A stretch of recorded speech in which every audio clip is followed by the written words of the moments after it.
বিলক্ষণ জানে যে চট্টগ্রাম তাদের মাথা ব্যথার কারণ হচ্ছে।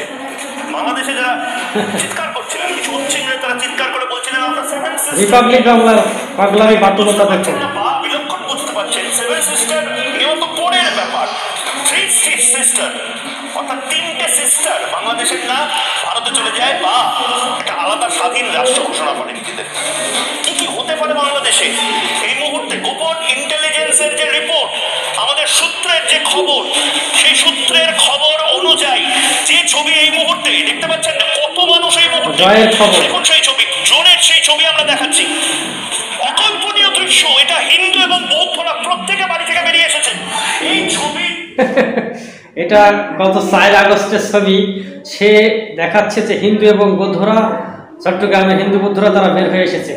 4 আগস্টের ছবিটা সেখানে দিয়ে কত বড় মিথ্যাচার করছে রিপাবলিক বাংলা বাংলাদেশের মানুষের সঙ্গে। আপনারা দেখেছেন বাংলাদেশকে নিয়ে বিশ্ব দরবারে কিভাবে হেনস্থা করার চেষ্টা করছে, কিন্তু অন্তর্বর্তীকালীন সরকার তাদের বিরুদ্ধে এখন কোনো ব্যবস্থা নিচ্ছে না।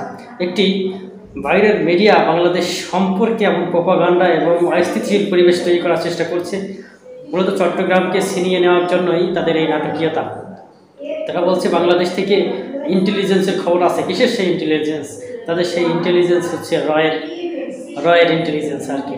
তো তারা যে সকল ভুলভাল তথ্য দিচ্ছে এবং ভুলভাল ভিডিও দেখিয়ে বাংলাদেশকে বিশ্ব দরবারে ছোট করার চেষ্টা করছে, এ সম্পর্কে অবশ্যই বাংলাদেশের এখনই সজাগ হওয়ার সময়। অন্তর্বর্তীকালীন সরকারের স্বরাষ্ট্র উপদেষ্টাকে এখনই ব্যবস্থা নিতে হবে। পাশাপাশি যে সকল মিডিয়া রয়েছেন আমাদের, তাদেরও গুরুত্বপূর্ণ দায়িত্ব পালন করতে হবে।